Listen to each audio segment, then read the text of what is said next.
was like the inner circle.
Whoops.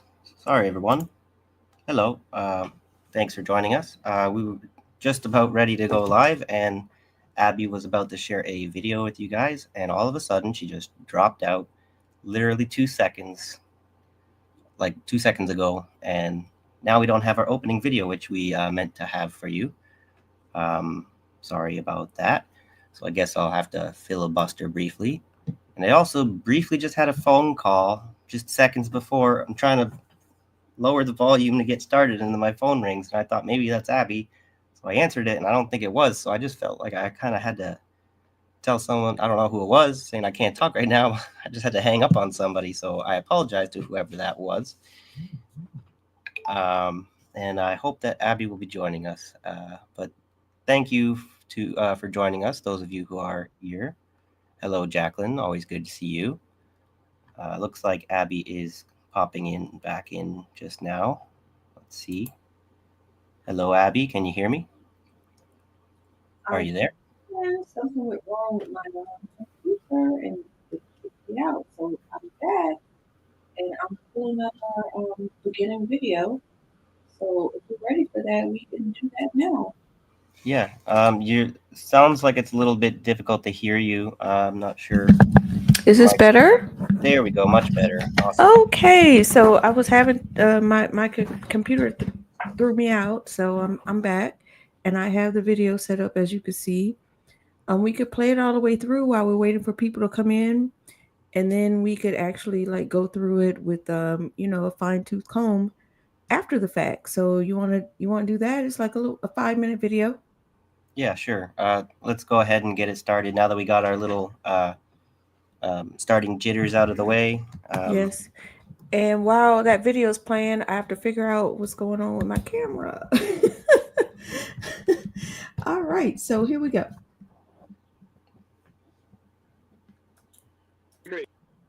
Issue was like the inner circle that was about Biden. That's it. And I came straight to see you and know. Like Joe Biden's chief of staff, like had an enormous amount of power. Joe Biden? Joe Biden's chief of staff. That was like an open secret at that point. Like I would avoid him. Like he was scary. Republican supporters have seized on these comments, saying it proves President Biden was not calling the shots during the presidency. Of course, adding to the pileup on Biden's mental state after the bombshell book by CNN's Jake Tapper and Axios' Alex Thompson, which outlines the cover-up of the president's mental decline. News Nation's Joe Khalil is live in Washington for us. All right, Joe, this new video shot and edited by the controversial Project Veritas shows David Hogg, currently the vice chair of the Democratic National Committee, talking things through. What are we learning? Yeah, that's right. And Project Veritas putting this video out, they can often be controversial in the way that they go about getting their material. David Hogg currently is the vice chair of the Democratic National Committee. We don't know how long he will be there. He has obviously had his own issues with the DNC. He is endorsing certain candidates, which doesn't go along with what the DNC generally does. He is heard in this video talking about the power dynamics within the Biden White House. And he was asked a question essentially about why so many Democratic officials were in the dark about President Biden and about his mental state. And this is the response that he gave, sort of in direct response to that question. Take a listen. I mean, I think the fact of the matter is the DNC is always going to be like a campaign arm of the president, ultimately. The bigger issue was like the inner circle that was around Biden. That's it. And I came straight to see you and know. Like Joe Biden's chief of staff, like had an enormous amount of power. Joe Biden? Joe Biden's chief of staff. That was like an open secret at that point. Like I would avoid him. Like he was scary. So he specifically referenced Anthony Bernal there as he laid out the First Lady's chief of staff. He also talked about the inner circle around President Biden, which Hogg says he found to be problematic. We know that Project Veritas is a right-wing organization that often goes undercover, often under the guise of having conversations that are off the record and then recording them unbeknownst to the people who they are sitting with, and then publishes those conversations without the permission of those people who engage in that conversation. We know they've gotten into some legal issues in the past for some of those tactics as well. Nonetheless, Hogg there on camera seeming to repeat some things that we have heard some Democratic officials and even some former cabinet secretaries hint at publicly at this point on the Democratic side, which was that several people felt that Joe Biden was too closed off in the White House, that he was not accessible to not just the public as much as he should have been, but even White House staff. Those claims also, as you talked about, Laura, now being widely circulated in several books that are about to be published, or if not already have been published. Yeah, a lot of people recently. waiting to see what's in those. Also, the Republican-led House Oversight Committee is now pushing for testimony from Bernal and other Biden administration aides, as well as the former president's doctor. I mean, they want to get in there. Where does that stand? Yeah, and House Oversight Committee is going through that process now. They've actually issued 5 interview requests to 5 President Biden officials, including his former White House doctor and including Anthony Bernal. I am told today that all 5 have had attorneys reach out to the committee. They have complied. Today was actually the deadline that the committee gave all of them to at least respond to the requests for interviews. And I'm told all 5 have responded. They haven't officially agreed, all of them, to come do interviews, but there's at least a conversation happening right now between those 5 Biden officials and this Republican-led committee. And the committee says that they will issue subpoenas if they have to. But for now, there seems to be some level of agreement and of compliance between the committee and those officials. All right, Joe, I know you're following it all. Joe Khalil, live in Washington. Thank you. Thank you for watching. Subscribe below and download our News Nation app right now on your phone, and you will get fact-based.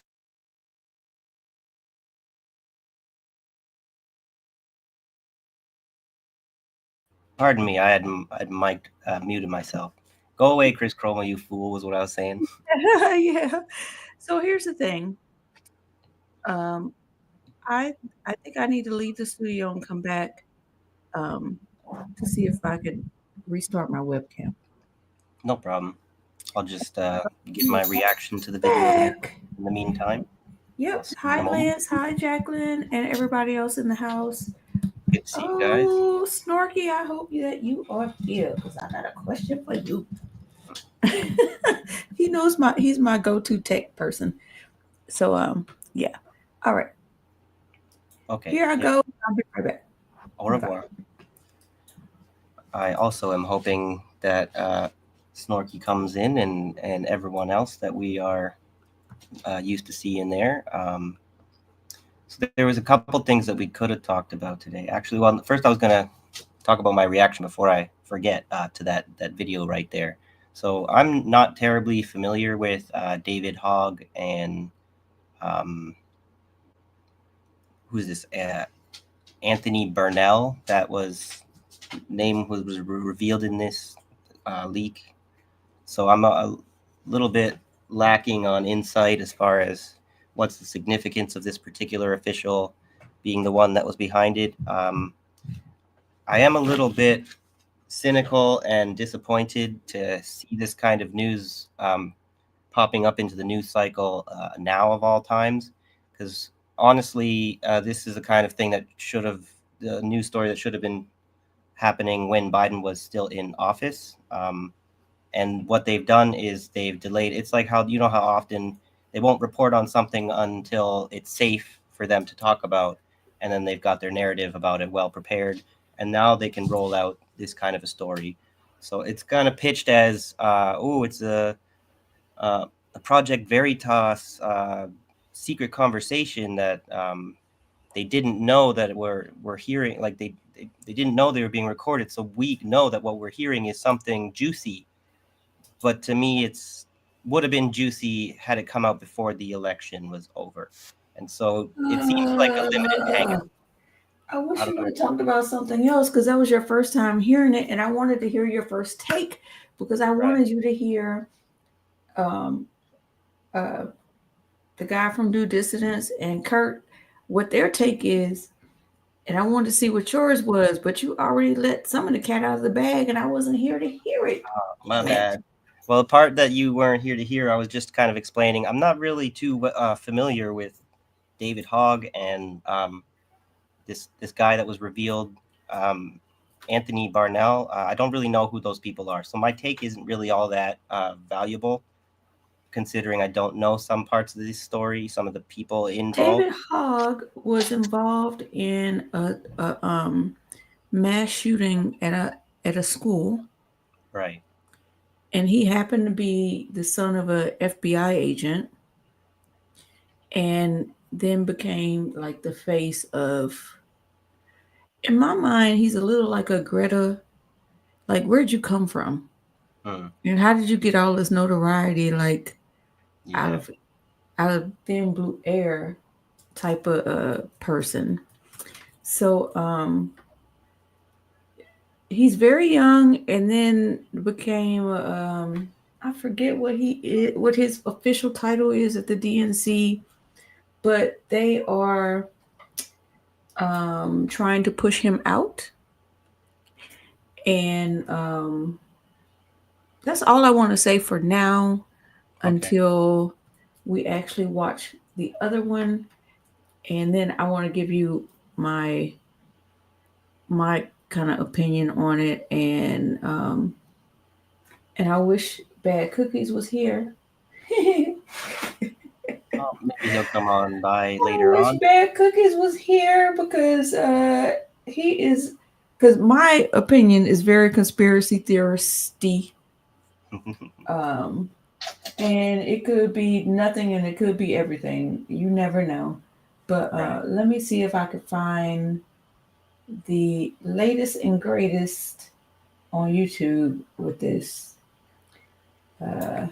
Sounds good. In the meantime, in between time, let's get to the comments and say hello to everybody. And Wesley Donison, thanks for joining us. 25th was ratified in 1967.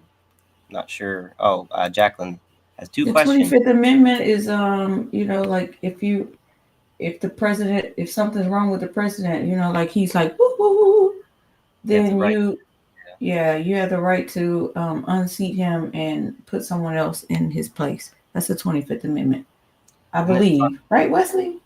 Okay, well, that's good to know. I don't have all my amendments memorized, but I'm pretty sure that's the 25th Amendment. They've got all the legislation in place to take care of these problems that we've been suffering under, and they just don't exercise the authority that they do have. Isn't that funny? Yeah. So thanks. Let me just read this out. Jacqueline has two questions. One, when did the 25th Amendment come in? And two, was it true that Woodrow Wilson's wife took over a lot of his presidential duties because he'd had a stroke? It's interesting questions. I believe. Well, and also Ronald Reagan. That was rumored to be true, that his wife had taken over a lot of his duties or whatever. But I mean, a president, do they really have that many duties other than just stand in front of the people and act like they know what's going on? Right. I mean, maybe back in that time they maybe had a little more power than they do now, but now they're just like they're like a press secretary as far as I'm concerned. Right. Well, it just reminds me a little bit of like the ancient, like the history of monarchs throughout the centuries. I'm sure there's a recurring theme of old senile divine ruler there. That's authority is extremely important for them to maintain as long as they're still alive, but they're incapable of wielding that authority because they're insane or with dementia or something. And so I'm sure this is a very like time-honored playbook for them to trot out the queen or the wife of the president, right, and to fulfill their duties behind the scenes. It's been going on for a long time, so don't be surprised, right?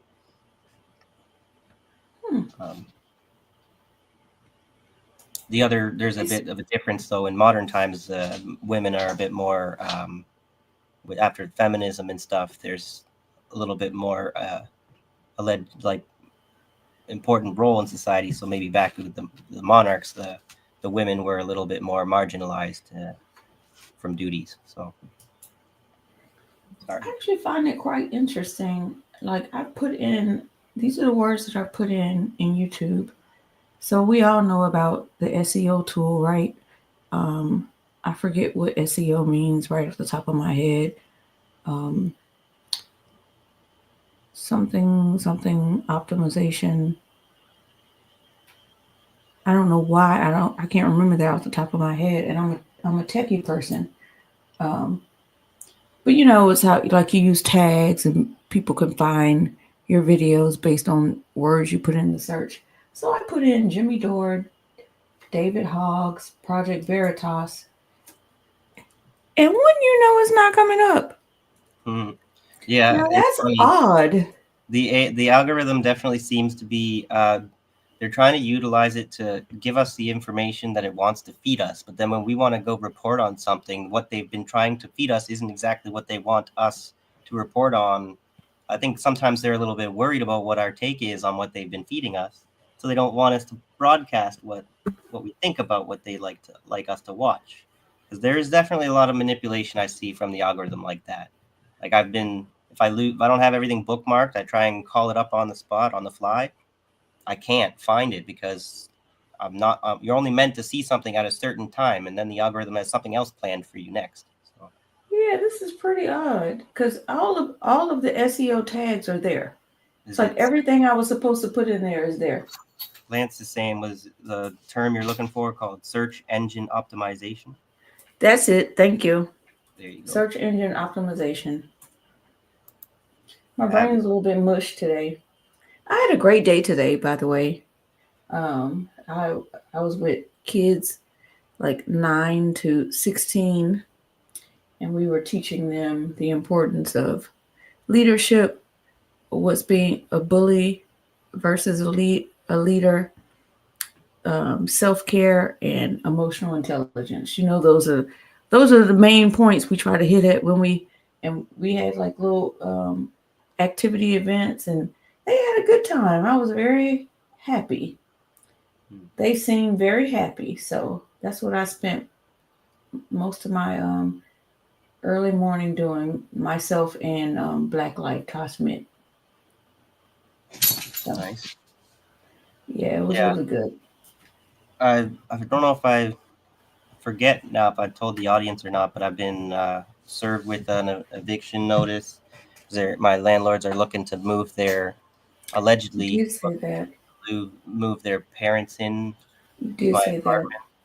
So I'm sure I told you. I'm not sure about if I let the audience know, but so I've been a little bit preoccupied with like trying to sort out this kind of stuff because I can't really afford to move anywhere.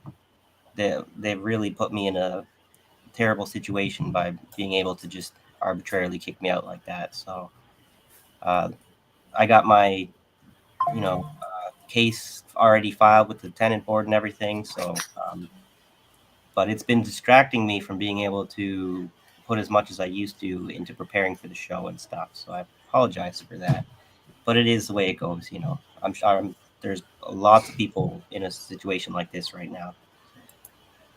So in between time and in the meantime, can you make sure you pull up because you did do a fund me to help you out in moving. So we should make sure we keep putting that up. Yeah. So take the time to look for that. I cannot find this David Hogg take from it's Kyle, what's his name? The comedian. I don't think he's that funny, but he's on Jimmy Dore a lot. Oh, Kurt Metzger. Kurt Metzger, and the young one from Due Diligence. Right. Yeah. I don't know his name either. Keaton. Keaton. That's what it is. I don't watch those guys as much as I used to, but they got some good takes. I wish I could find it. If any of y'all could find it, throw it in the chat. So we're looking for. I wanted to give my take, which is completely different from their take. Okay, so we're looking at Jimmy Dore's. Yeah, I was just watching it. Video. Yeah. Just the other day, I was watching it on my big screen away. TV. It should pop out right away. It's kind of weird that it's not. I'll see what happens when I put in some Jimmy Dore, David Hogg. Wesley, that sucks. The local college bought a place they was renting and evicted him, so they could erect a parking garage. So it was like eminent domain. They were just like, "Oh, I'm taking it." I have a place that I purchased. It's a duplex, and it needs significant work, but I bought it out and out. And it's on a road that's being repaved and stuff, and they're trying, like, the city's trying to work on the street. So I thought it would be a good investment. Well, they contacted me about putting a temporary bus stop on my land. And I said, okay, do you want to rent it or like purchase it out now? What are you doing? So they want to rent it for 4 years. So, okay. They sent me the paperwork. Michael, they want to rent that bus stop strip for 4 years. You know how much money they want to give me? Total. Take a wild guess. $500. You know what? I didn't even think you were going to go that low. It's worse than that. $170 for 4 years. I said, what? And that's what renting from you. So that's interesting how they have this mentality, right? When I have to rent something from you, I get it for free, right? But when you rent from me, you give me your life. Like, that's absurd. I was wondering if I was going to be above or below with my guess, but the saddest part is the place has like 4 carports, and I have seen like tires and chairs and stuff like that under the carports. So I already know homeless people are out there. Like when it gets cold and stuff, it's a really nice spot to be under. And I don't mind because I'm not ready to renovate it yet. So I don't mind. Go ahead, be under there, do your thing. But the minute you put a bus stop, there are a lot of homeless people that just sleep at bus stops. So that means you're going to be attracting even more people to my establishment, which means there might be more risk of them breaking in, because it's board. The doors are boarded up, but the windows aren't. And so I was just like, $170, that is not worth the risk for me. I already give them the carport. No. No. No. No, that's upsetting. That's very that's bullshit. That it's kind of like in normal times you want to help the city, you want to improve transit that needs improving. You want to help the situation of homeless people, but they kind of put you in a position where you have to say, no, I'm not going to do what I can to improve things because you're not making it worth my while to do so. So they're kind of making you the bad guy here a little bit, but not really. It's just right. And Lance, just so you know, I guess you did the math on it. I didn't. I didn't even care to do it because that just was ridiculous. I think it was like $4 and something a month. But it is not just homeless. Like when I lived in New York City, I relied on public transportation. That's all I did, and I would do it here too. But I just happened to have 2 vehicles that I don't drive, but I own and I have access to, but they're not my vehicles. They belong to other people. And so I do have a way to get around when I need to. But I will take public transportation if I have to. But that wasn't, my point, because I don't mind it for people who are just trying to take the city bus. But there's a big homelessness problem.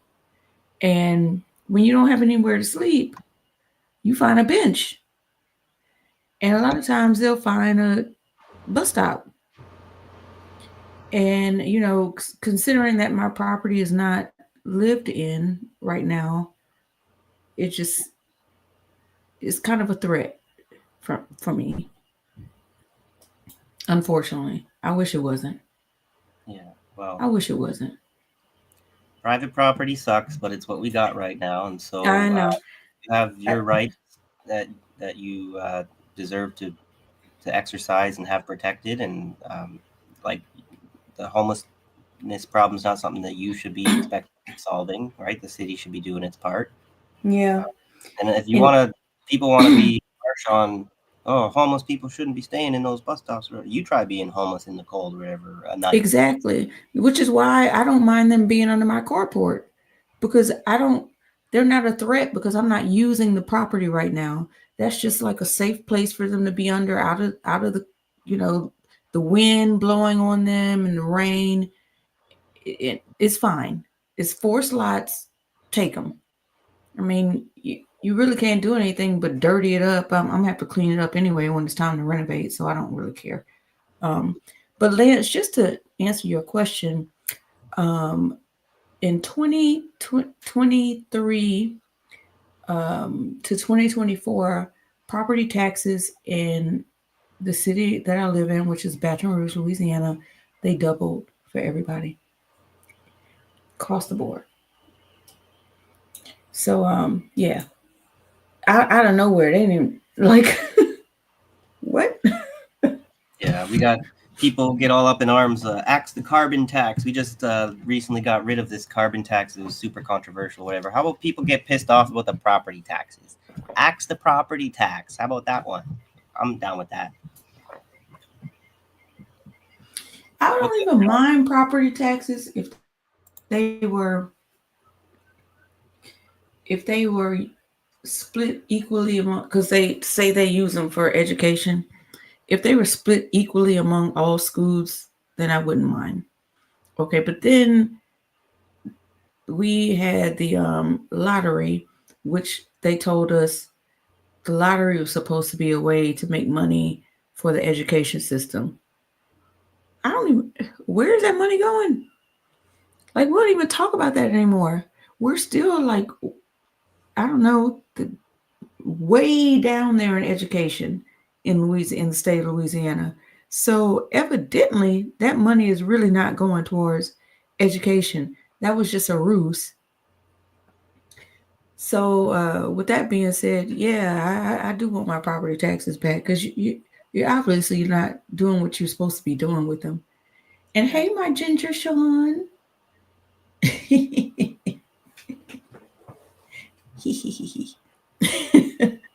Abby got a little devil's horns, feeling a little bit naughty. A little bit naughty and a little bit nice. Did you see that Veritas? Or do I just have to say what I think about it without being able to show it to you? That really sucks that I have to do that, but yeah, I might have to do that. Makes it hard to figure out how to proceed at the moment. We could just maybe rewatch the original video, the one that we just played. And then maybe I could just tell you their take on it and tell you mine, because I have a completely different view on it. So maybe we could do that. Let's just do that. You made me curious because you're telling me about that Jimmy's got this take and that yours is different. So now it wasn't Jimmy. It was Keaton and Kirk. Okay, yeah. Well, so I don't know what Jimmy's take is on it, but you know, and see what Keaton's take is, because he's pretty intelligent. So I like to see when people have divergence of opinions with intelligent people. Yeah, Keaton's they don't get everything right necessarily just because they're smart. Right? Exactly. Keaton's pretty intelligent. I like to listen to what he has to say, but I also sometimes is like, yeah, no. Also, with his what is his friend? His friend is a little condescending. What is his name? I forget his name. Russell. Russell. Russell. Yeah. I didn't like hearing that Russell had some in stock in Tesla. That's the kind of thing that's like, oh, it's a little bougie for my taste. But we got to work with people beyond our own classes, in a sense, right? We got to not get in our own way. So I'll give Russell a chance, but yeah, we all got our biases. So Russell has stock in Tesla. I mean, that's pretty liberal. I don't know if he still does, but he did at least. So I wouldn't even choose to do that. I feel like maybe I have part of this purity fetish, or at least I did anyway. But I would not choose like voluntarily to place my own money to buy stock in a company like Tesla. I'm a little too morbid. Okay, did he invest in like a mutual fund and they pick the stocks? I don't know. We shouldn't exactly be Because that happens talking too sometimes much too. about people's personal investments in a sense like that. Why not? Especially if they're not someone like Nancy Pelosi in a sense or whatever. It's like talking about somebody else's business, right? But I guess it's fair game if he. I feel like if you put yourself out there as a public figure, then you're allowed to be scrutinized. Like I can't be mad at somebody that has some shit to talk about me because I am actively putting myself out in public to have something to say. So why would I not expect someone to have something to say about me? Exactly, and he was the one. Yeah, exactly, and he was the one who he divulged this information himself. It's not like some kind of like juicy leak thing. Like it wasn't exposed or anything, not expose or anything like that. But anyway, we're getting a little bit off topic on what we were talking about. I got to like a bunch of videos, so I was just trying to scour through them and see. Oh, here it is. Ah, I found it. Oh, good. So awesome. In the meantime, I just got a comment from Jack. Go ahead. In the UK, if anyone is evicted under the same circumstances as Michael, then the local council has a responsibility to find them somewhere to live, but not if that person deliberately made themselves homeless. So yeah, I kind of missed your previous comment. You were asking, showing some concern about, oh, maybe that's not the right one. How long have you got? Until July 31st. But yeah, here it is. Is there any local government or council help for anyone in your position? So yes, there is some assistance that I am getting. We have in Windsor, we've got some organization called Legal Assistance of Windsor, and we have what's the other one? We can get legal aid certificates so that we can get a lawyer to represent us for free in a sense if you're poor enough. So I'm getting access to that kind of assistance. We have housing information program. We got all kinds of services. The question is about the integrity and efficiency of these services. So we have a massive problem with subsidized housing in this country.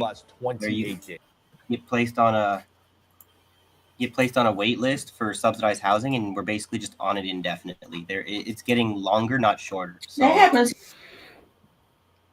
Like with Section 8.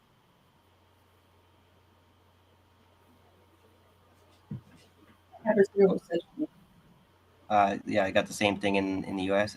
Lance is saying, "Am I in Ontario?" Yes, I am. Yeah, Windsor, Ontario.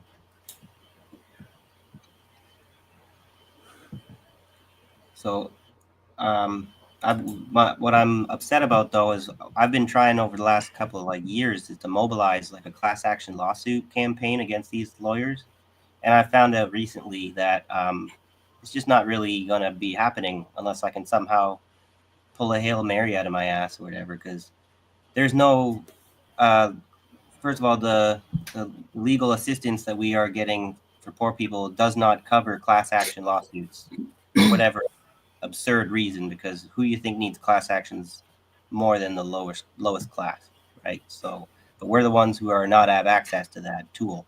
So, and then when you call around the lawyers in Windsor, none of the lawyers in Windsor apparently do class actions. So we're just not serviced here. Can you reach out to him on Discord, please? I would appreciate some of that assistance, because I've been with the class action, we're not allowed to do it, not because we don't have a case. We have strong reasons why we should be going forward with one, but the retainer fee, like they just want money. They refuse to do it on contingency, which is what we need as poor people. The pro bono, we only get paid if you get paid idea. So because they just don't have, they're not being mandated to offer us that. they have the right to say, we don't want to represent you unless you have enough money to make us rich off of this, or whatever. So our rights are an illusion. We don't actually have the ability to, like, we have a tenant board that's been like underfunded. It's been neutered, right? So it's understaffed, underpaid, corrupt. Like 99% of the cases go in favor of the landlords, and the 1% of the time it does go in your favor. The fines are not really like they're not proportionate, right? They're a slap on the wrist, and they don't even pay when they've been told to pay. They just don't do it, because what are you going to do? You're going to wait in court another 2-3 years to get another ruling against them that they're also going to ignore. So we just have this unchecked like unaccountability, and it's destroying lives. So what you going to do about it? I want to say hi to Jimmy. I did not say hello before, so I do have this thing pulled up. Like we're already 41 minutes in, and we should get down with the get down. That's okay. So, if we have to push my thing to next week, I would be happy to put a little more work into it, because this is a kind of story that, like, it's historical materialism. The last thing we want to talk about, like the Zionist midwifery of the Hague. I feel like I need to like do my homework to really make that story like properly told, because otherwise I just sound like maybe some anti-Semite who's just conspiratorial thinking that the Jews are behind everything. That's not what I'm trying to do. I'm trying to really understand that people don't. They are behind a lot of stuff, but of course, but people don't realize the timing of everything is extremely suspect, right? There's the early Zionist movement is happening like turn of the century, like the early 1890s, 1900s, and then there's World War I, and then there's the inception of like the Hague as the international, like the seat of international law. And then there's World War II. And then the Nazis get off on the Nuremberg trial. They barely like do anything, slap on the wrist for those guys, except for the couple people they killed. But it's and no one's at the time, like the Zionists were not on anybody's radar. So I think they got completely, like, their influence on the course of events at that time has been completely missed. So we need to cover it. And Michael, I don't know if it's this particular video or another one I watched where Keaton was like, I'm a secular Jew, and I'm like, what the hell is that? Because Jewish is not a race, it's a religion. So how can you be a secular Jew? That's like saying I'm a secular Christian or a secular Muslim. It seems a bit like what the hell is that? That doesn't make sense. I agree. Like in their mind, they think Jew is a race, and that's a colonizing, settler mindset. Because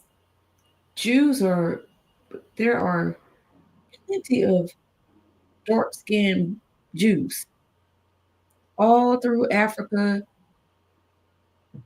and the Middle East. Right. So I don't know what you're talking about. Like, what? Well, we know, but it's gives us cognitive dissonance, because the way that we understand it is that you can't be secular and Jewish at the same time, because Judaism is a religion and not a race. But it's not like, I don't really hold it against a lot of the people who consider themselves a secular Jew, because they kind of were raised, like brought up being taught these things, and it's very difficult as an adult to kind of distance yourself and reject some of these things. You kind of want to maintain your connections with your communities and your families. You don't really want to like reject them and spurn them and make yourself an outcast and a pariah. But by trying to maintain some of that Jewish identity, you run into some conflations, some conflictions of logic, and it's not really intentional. Yeah. Right. So and I would say to this, Sean, okay, the tribe of Judah, did they come from Poland? I mean, if you want to make that argument, did the tribe of Judah come from Poland? Well, this is like we're getting into the question about is race a thing at all? Because I thought we'd already settled the question that there is no such thing as a race at all to begin with. And we've kind of pulled back from that understanding. We're now kind of like the only race is a human race type of thing. People treat race like it is a real It's thing now. it's kind of more like culture. It's not really about race. It's about culture. And there are people in basically the reason why I think the word ethnic got invented to kind of get away from using the word race. But it's kind of like the same thing. I'm a little bit confused as to the difference between ethnicity and race. And it's that's a whole can of worms. So if you want to It is a whole current can of worms, which like we could do a whole segment on that alone. So should I just get into this and we're trying to I'm set gonna up show video, like and then we are we comments go about on it end up turning into a whole spiel. I know. Okay, you could go ahead and explain, because in my head. Wait, hold on, I have to show this. I mean, to be secular means that you aren't religious. So, I mean, I grew up Baptist, so would I call myself a secular Baptist? Because Baptist is not a race, it's a religious sect, like Judaism. So, please explain it, and we'll come back to it later. But for now, we're going to get to this. I always want to hear what you guys have to say. The groups that we came from don't really want to let us go. That's another thing. It's like, even if you try and call yourself something different, people will just kind of call you the group you used to belong to. They won't let you have a change of identity. They'll keep you in the box that you were already in. Yanina's here, and Yanina, speaking of the dance party, it was fun.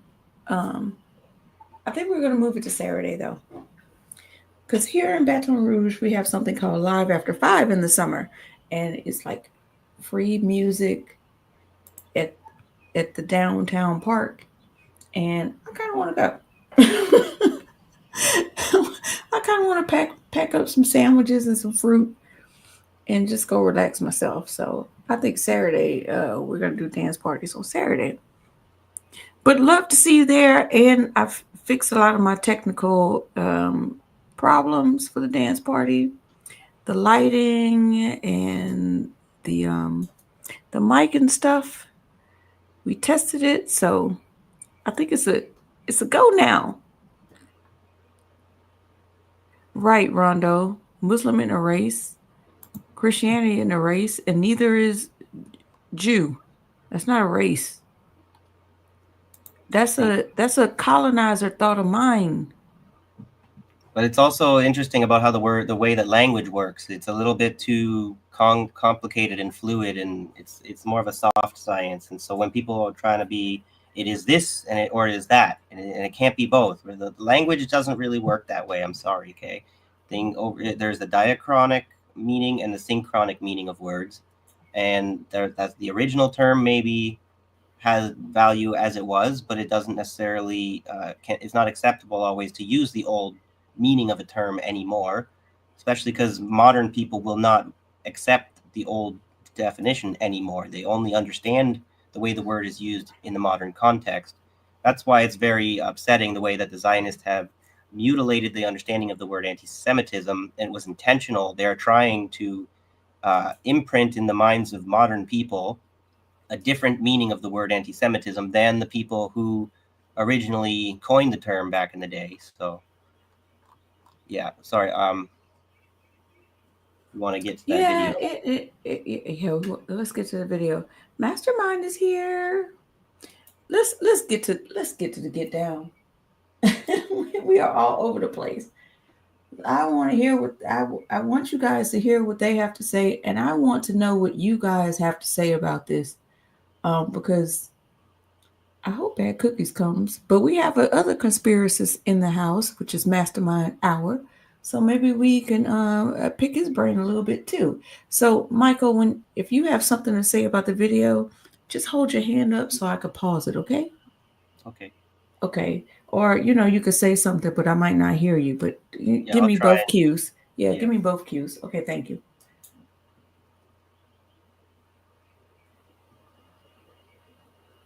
Uh-oh. What's going on here? That's them, not me.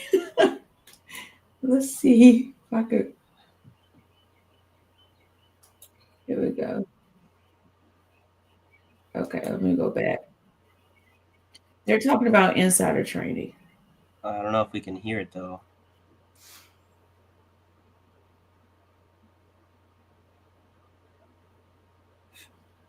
Gotta wait for them to say something.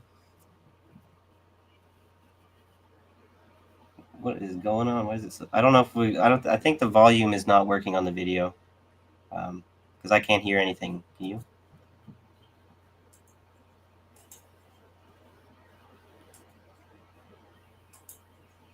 Thank you, Jacqueline. So you're saying the volume is not working on the video. Okay. Let me try that again then. Hello, Christopher Creer. Good to see you. Hi, Christopher. Nina had something interesting to say, like going back to that. But if we keep going back to that topic, we're not going. Maybe we'll just put some video. comments.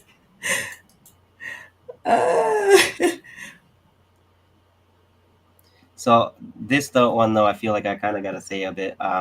Yeah, I agree with you. It kind of doesn't make sense because exactly that's the comment I was talking about. Yeah, there is no derivative. However, sometimes the original meaning of a term was wrong to begin with. They originally misconceived something when they coined a term for it, and in those cases, what we actually need is a new definition, but maybe not even a new word, because you're still trying to create a term for something, but you got it wrong what you were trying to talk about. So we need to clarify with a better definition what we're trying to talk about. And a good example of that is the word virus.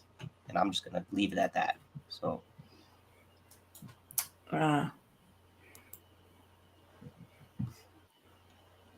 that's a pretty Herp Mencia has a doorknob shaped bruise on his head. Herp. Who is Herp Mencia? Herp Mencia. Let me think. Everyone. Kurt Metzer. Kurt Metzer. They always call him Kurt. They're always making funny jokes, variations of He is like a Herp Mencia. He gets on my nerves. I ain't gonna lie. Kermit, like the frog or whatever comes to mind when you think about Kerp. So there's people are clever. Yeah. Like Mastermind got these incredibly creative brains that come up with jokes like at the drop of a hat. I'm a little jealous. Yeah, he's pretty clever. Him and Bad Cookies are comedians at heart for sure. Okay, so you ready? Yeah. Okay. Oh, Bad Cookies is busy on Heartlands Media right now on the Discord, so that's why he's not here to be a conspiracy theorist with us. No worries. That's all right. That's all right. Heartlands Media. Next time talking about him. We got Mastermind here. Pick up the slack. Okay. Want to give you some background on this segment here because our friend David Hogg got himself into even more trouble this week by mentioning this in front of a rolling camera. But let's fill you in on what we're talking about here. So it is not a very well kept secret in Washington, D.C. that Nancy Pelosi is an absolute boss when it comes to luckily picking stocks. Nancy Pelosi's portfolio beats top hedge funds with not 54% gains in 2024. Not Dan Crenshaw. She don't beat Dan Crenshaw, believe it or not. Oh, really? He's number one? Dan Crenshaw beats her, yeah. Well, last I checked, maybe she's come up now. Huh. Well, same dynamic there, right? Insider knowledge that comes with being in Congress, because these top money managers are almost impossible to beat. Monday's CRM has the best AI features here we go. Especially in sales. Hands down. So for me, email composition works like magic. Remind me, I'm not a great writer, but AI helps me keep it super professional, super engaging, no more embarrassing typos. Exactly. I'm not paying for that. In the circle. Yeah, I'm not paying for that. So I actually recently had my blocking ability taken away from me for a few days because I blocked so many ads. I think they hate me, so that's okay. Yeah, Sean, a little goofy. I agree. But I do like hearing from him. I don't always agree with him, but I like hearing his take. He's not annoying like what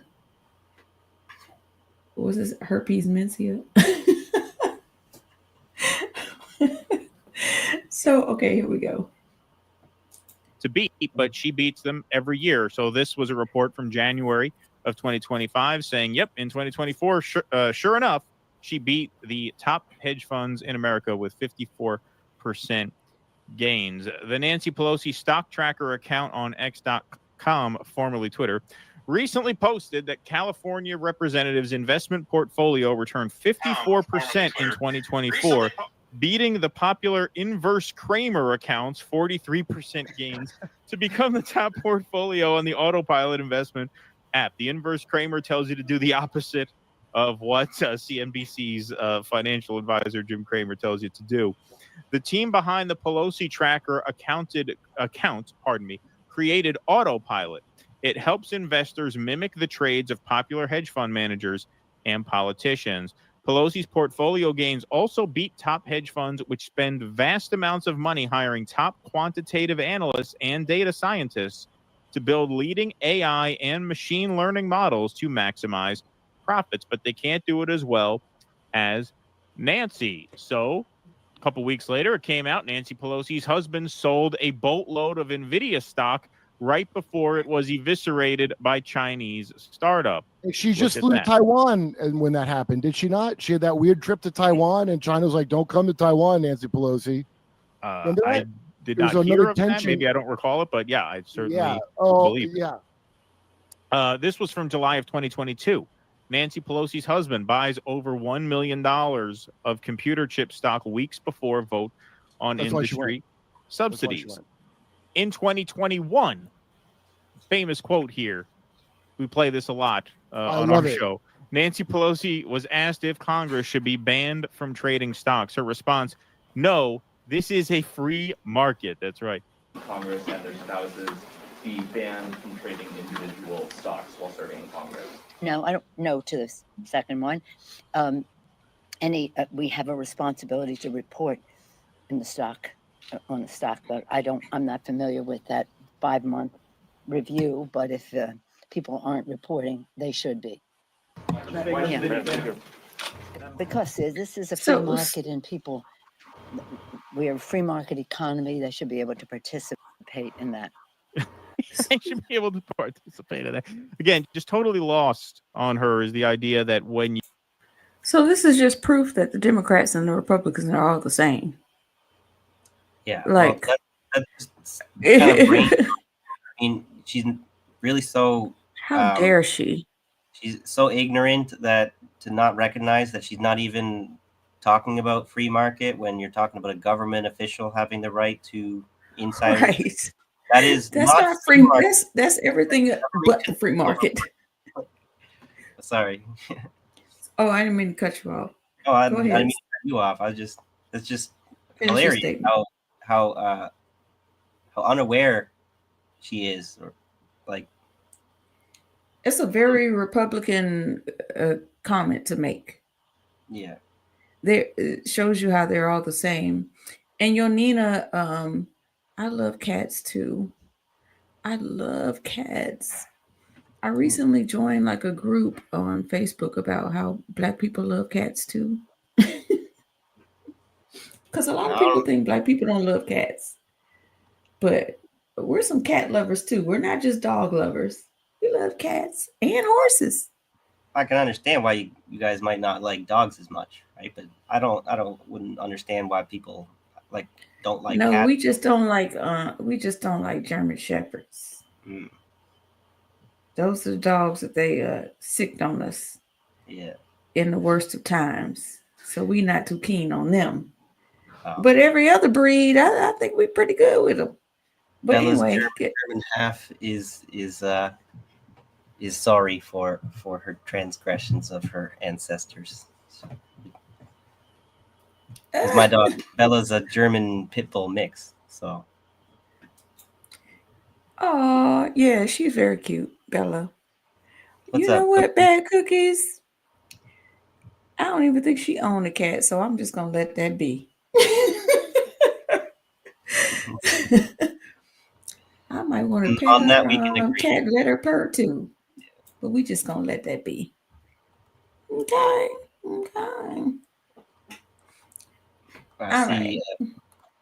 Nina's gonna be making some good cookies. Sean, I told you Sean was black. He talking about give me a pity or a Rottweiler. Love them dogs.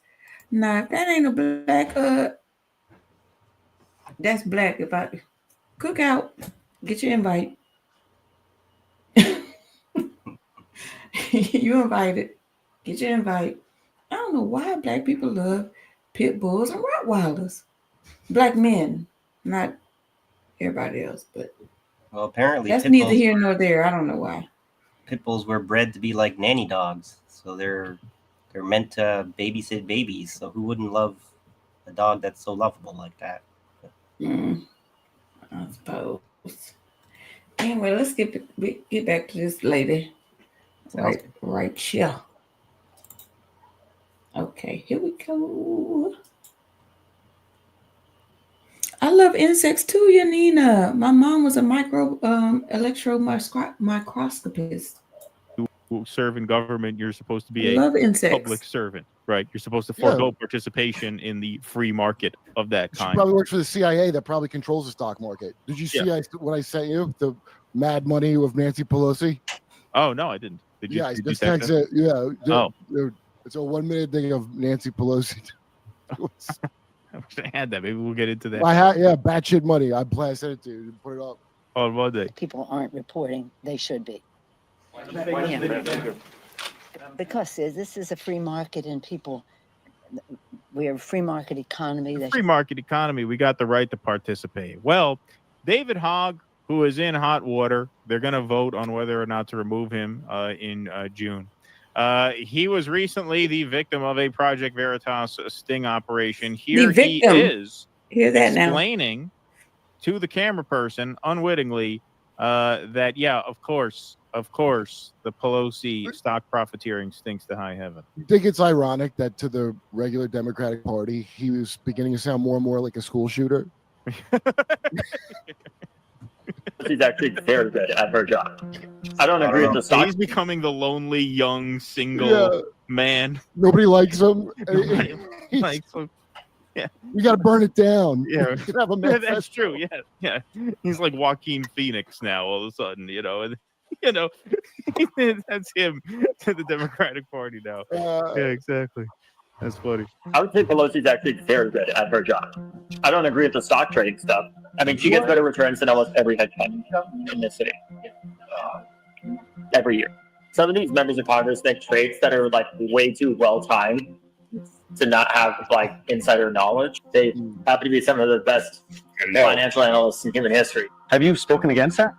I've talked to them, but it's also like, I know that if I pick that fight, it's going to be harder for us to get gun control passed. So I pick my path. Like the hardest part. Spoiler alert: you haven't gotten gun control passed anyway. That's the Democrats for you. Yeah. So is that the hill you want to die on? That's what's wrong with everything. Is these idiots all think like that? And I gotta say, man, like I can't imagine. I know he's a young guy, but like the knives are out for you, right? Like, why would you be just talking like this in a coffee shop? Just do this one part. I can't remember who his dad worked for, but when I say the FBI, I mean like an industry plant type of thing, or where somebody's an influencer out of nowhere, right? And they're young, and their dad's some rich guy involved. His dad's somebody in either FBI or something, and like how Taylor Swift is a bullshit construct. It's not, industry plant, the kids call it. That's what he is. Right. Well, this is a good time to turn it down. There we go. Yeah. Okay. So at least they got that part right. The industry plant, which is what I think he is. Because how do you manage to rise to the top that fast at that young of an age? And your father's like in the FBI, and you have this huge position in the DNC. Okay, but go ahead and say what you were about to say, and then I'll So I'll tag on to the end of it. He was saying something about he has to pick his battles, right? He knows that if he tried to call out the insider trading or something, that's going to prevent them from getting gun control passed, was what he was saying. So first off, we should just remind everyone gun control didn't get passed. So that was a failed strategy. But what I was going to say is that's a logical fallacy. I'm pretty sure, I'm not sure which one it's called, but when he's claiming that if I don't do this, then this won't happen, so I have to do it this way. That's not true. That's not logically sound. But it is what people like these operatives will tell themselves in order to convince themselves that they have to, kiss the ring of these kinds of people with power. When what they're really doing is perpetuating, making it impossible to actually hold people accountable, because them in their positions of like submitting to these people in authority, whatever, they are reinforcing and helping these people get away with it by claiming that there's nothing that they can do to stop it. So I think that's really disingenuous and irresponsible of people like him to make those kinds of decisions, because they're throwing all of us under the bus for greed, and Thank you, Michael. a lack of integrity. Because you haven't seen this before. This is like your first take on it. And that was my take. Like, we already know what's coming down the pipeline. We already know they're firing all these people in mainstream media so they could put them in independent media, so independent media could lose to mainstream media in independent media. All of these folks that oh, I got fired and now I can just say what I want to say. But all you're doing is corralling people back to the Democratic Party or corralling people back to the Republican Party. That's your sole purpose. Even though you're not on MSNBC, Fox News, whatever news station you were on before. We already know this.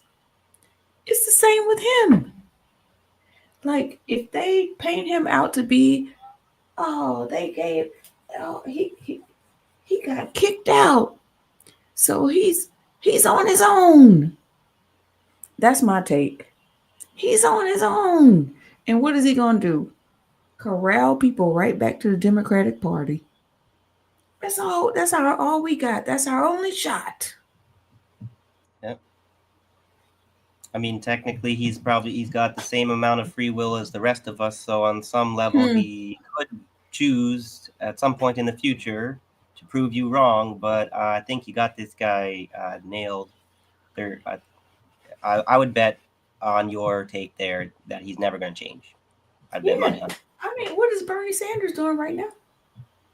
What's he doing right now?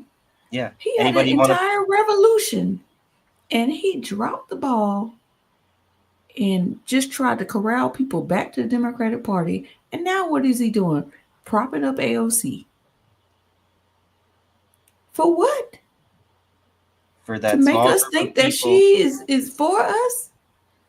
It's for that small group of people who just have some kind of fetish for giving people second chances. I think we'll have to put it like that.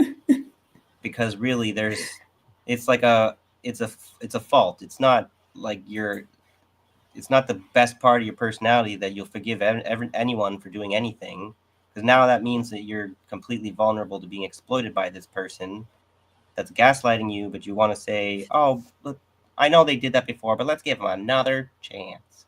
Another chance. Now they're fighting for us. They really are. Rondo, thank you. Don't allow them to invade our territory, our independent news territory. Don't give them the smoke. Yeah. Get them up out of here. We had to carve out this space, And then YouTube's already doing its best to kind of kick us out too. So we got a whole bunch of people got to fight on all fronts, right? My computer's a little slow today, guys. I don't know if I need to play that much more of this because I played it in the beginning and it took so long, and I think we got to the point of how. I mean, you picked it up right away, and you didn't have to have my same opinion. I was just curious to see what your opinion was. It just happened to be my same opinion. It's just nice how that was pretty awesome. That was pretty awesome. So we can move on. We already played the whole thing in the beginning, so I was actually no curious. need to do it now. You were telling me the other topic that you had for today was PayPal Mafia Nazi connection. So what do you mean by that? Oh, that was on NPR. Let me see if I can find it. So there are like a couple of colonizers. Can you take that off of the screen? Yeah. Okay, bye, P. Diddy. There are a couple of colonizers that grew up in South Africa and found their way together to build up PayPal and are doing nefarious stuff. So that's what I meant by that. So let me see if I can find that. Yeah, because we really got to find an alternative means of getting support from our audiences and whatnot, because it makes me feel like a hypocrite to be railing against people like Musk running, like making his wealth off of PayPal and stuff. And then what do we need to do when we need money? We have to say, hey guys, send me some money on my PayPal, please, and just disregard how that makes us look weak, because we have to rely on people that we hate. Everybody knows that that's what's happening, and we're going to do it anyway. So we do have to we need to put some conscious effort into building alternative dual power there. It will be a big help for us. It will be materially improving our conditions. We don't need to rely on a billionaire to exchange money with each other. Pretty clear. So what I'm going to ask you to do, yes, Rondo, the boys. That's exactly who they are. Them Boa boys. That's exactly who they are. Those evil. Ooh, I can't stand them. So before I play that, because I have to find it, so I'm gonna have to ask you to find something. Give me a little grace. Yeah. I could talk about something in between time that I thought was interesting. Yeah. It's a 49-second clip. I could play that. I think his name is what is his name? He's also talking about don't let them steal our media. Like let them die. I think his name is Marlo Brando or something. But he's a Democrat. So, I mean, there's that. But you take what you can and leave the rest, don't you? Yeah.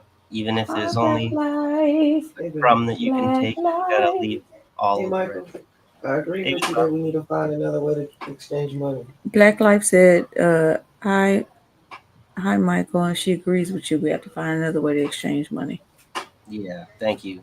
It's important, but it's easier to talk about like news and stuff. It's harder to actually talk about stuff that we don't really have an answer for, because you have to talk through all the mistakes first to get to some kind of solution. So yeah.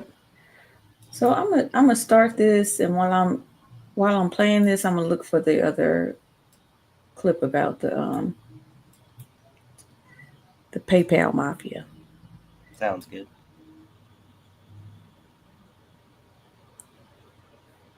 Let's see. All right. Why does it always Looks just like keeps doing this? This guy is Nonina.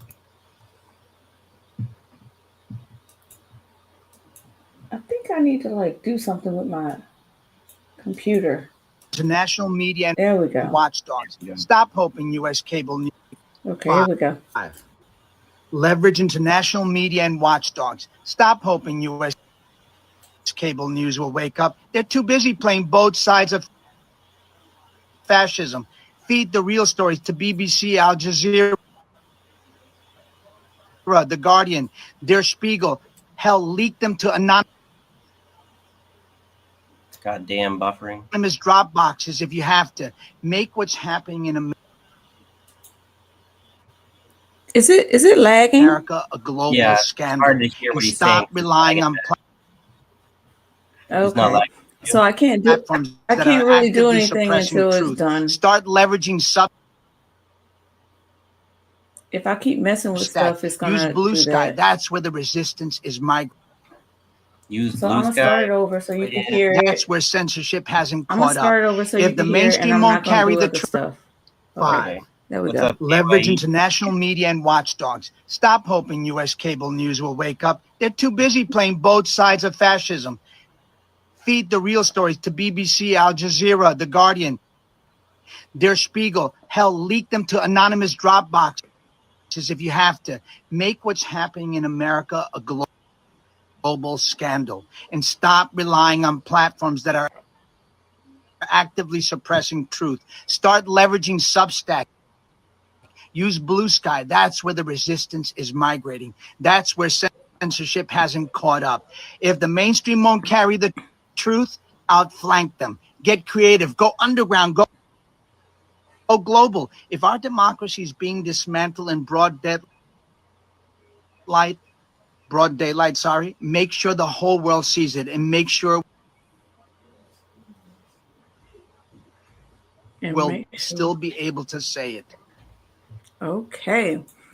All right. Now he never said independent media, but he kind of implied it. Mm-hmm. So we got the message, right? Right. So yeah, that was sounded kind of good, except for if you've been doing enough of your homework, you understand that that was full of shit, right? So it's like he's telling you to outflank the media or whatever, but he's actually also kind of dog whispering to tell you to not go far enough to actually outflank them, so that you will get outflanked yourself. I don't know if I've said that well enough, but well, Substack is a good one. Yeah, Blue Sky, no. Okay. Like, I don't know Blue Sky, so I can't. I don't really know it as here much, nor there.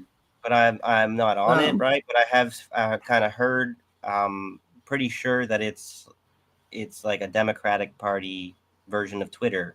They're just trying to get people who are disenfranchised, disillusioned with Twitter, and get them recaptured. Trying to funnel them back to the Democratic Party. Not a genuine new social platform that people can be independent on. It's one where you'll get sheep herded back into the Democratic Party. So, it's like Truth Social is for Republicans, or whatever. The Blue Sky, it's blue for a reason, you know. Oh, they say blue for a reason. Yes. Okay. So that's what I'm saying. But yeah, I don't know. Okay. Well, that's not my message. Right. Because I was like, why is he not talking about independent media? That was my thought. Like, that's where the real news is coming from. Like, people who are really trying to decipher stuff and figure shit out. He gave himself away, though, because he said, send your stories to Der Spiegel and the BBC. Are you fucking kidding me? Yeah, BBC is. I was like, BBC? Hell no. No, red flag for sure. So. And I didn't recognize. You hear what he's trying to say. If only he could. If only it was like real. Yeah. Like for real. Yeah. If only those places that he was recommending like were not the places that they actually are, right? Then what he said could have mattered, but it was a big nothing. Almost like some of them that he was saying was like don't go to MSNBC and go to Don Lemon podcast and Joy Reid podcast. Like, It's basically like it like saying almost don't go to some of it Fox. felt like that. Go to yeah. Yeah, Like, but go to MSNBC. Don't go to Fox. Like yeah, go to Chris Cuomo's podcast. Because go to Tucker Carlson. They really, they got their hand on the pulse. Cookies It's kind of saying, how it felt like a little bit, but the message was still there. Like leave mainstream media alone. But then he kind of sent you back to mainstream media anyway. yeah. So this is the other thing I'm thinking about, like Danny Hogg or whatever. It's like they are playing like they ostracizing him just so they make him be even bigger in the Democratic Party. Like he's an outsider. Well, there's also something about fighting for you. Like we've been criticizing. Sorry, go ahead. Go ahead. We've been criticizing the gerontocracy. So one of the things about Biden is he's this dinosaur, and we got like whatever senators dying in office, like. So, what's his fucking name? The Mitch McConnell guy having that stroke on camera and stuff. Like, should not have these old people in power. So what do we have? What do they have to try and prove that they're changing? Or they get these young kids that don't have even enough experience to even be qualified for the job that they're getting. So this David Hogg guy reminds me, I forget who it is, but in the Trump administration, they just put somebody in charge of some kind of counterterrorism operation, like supposed to be, but he's some kid who's like an ex-gardener, like got no experience at all. You're gonna put him in charge of counterterrorism operations? It's the same thing with David Hogg. Whatever you put him in the charge of the DNC shit, or whatever, when he's just some guy who is only claim to fame is that he was at some kind of shooting that he happened to be guess what? Guess what? The only thing that they don't want to DEI, like take away DEI, is sports. You notice that? They're taking DEI away from all these corporate jobs, but not sports. Why is that? It's interesting. Yeah. See, I wouldn't have caught that because I'm not really following the sports, but yeah, there's all kinds of propagandistic crap going on. We're not taking it away from sports and music, baby. No, just corporate America, where the white men are. Yeah, got to leave people with some kind of bone, I guess. Is that what they're thinking? You know, you wouldn't want to take away their last straw. Ain't that something? All right, so here's the PayPal bros. Let me I gotta fix the volume and stuff. I don't know why. Oh, I can't stand on the social media how it does this. But here we go. About to share, and we're about to care. Speaking of the devil, or democracy later. My old celebrity cheat. She's not my celebrity cheat anymore. Who are the PayPal Mafia, and how are they linked to apartheid era South Africa? Well, they're a group of men who are at the top, the founding of PayPal, all of whom in some way or other grew up in South Africa as children. You've got Musk himself, who was born in South Africa and lived there, went to high school there until he was 18. Musk's grandfather, Canadian grandfather, had been the head of the Canadian branch of a political movement in the 1930s called Technocracy Incorporated, which in essence wanted to scrap democracy in the United States and Canada and have technocrats rule the country, which might sound familiar. That becomes a de facto fascist party, is banned during the Second World War, and then the grandfather moves to apartheid South Africa, having had no connection to the place in 1950 because he likes the sound of apartheid. And even Errol Musk says of the grandfather, he was an open neo-Nazi. You got Peter Thiel, who was a co-founder with Musk of PayPal. Thiel was born in Germany, but brought to South Africa as a young child. His father was a mining engineer, lived in Johannesburg, and then moved to Southwest Africa, which was then a South African colony, is now Namibia. And he went to school in Swakopmund, which was notorious as probably the last place on the planet where people still openly greeted each other with Heil Hitler and celebrated Hitler's birthday. He went to a German school there before moving to the United States when he was 10 or 11. You've got David Sachs, who was born in Cape Town. He's big in PayPal and is now Trump's AI and crypto czar. He moved to Tennessee as a relatively young child, but grew up in the white South African diaspora there. And you've got Roelof Botha, the grandson of Pik Botha, the last foreign minister of apartheid South Africa. He was the acceptable face of apartheid. You'll remember he used to run around the United States trying to put a gloss on how they were reforming things and that everything was getting better. So you see those four key people at the top of PayPal, and they all have this, very intimate connection to South Africa. I see. So, yeah, that's the PayPal Mafia. So, because what you were talking about this story was making me think about some other stuff that I was doing research on. So, but that clip there was kind of talking about stuff we already knew there. I was wondering if there was a little bit more to that, but we kind of already put those pieces together. Well, a lot of people don't know those four people, so I just want to make sure, y'all know. But it's good to go over that for people who don't know, right? So, like the Technocracy Incorporated stuff. We were just researching that a couple months ago, and it is right to call them fascist, but it might be a little bit like the Technocracy Incorporated wasn't exactly Nazis, but they're definitely fascist, I'd say. So, but what I was doing research on was I found it an interesting thing to, when we all know that the Nazis had fled to is there a difference between a fascist and a Nazi? Technically, there's like a little small difference, but not really. Small, right?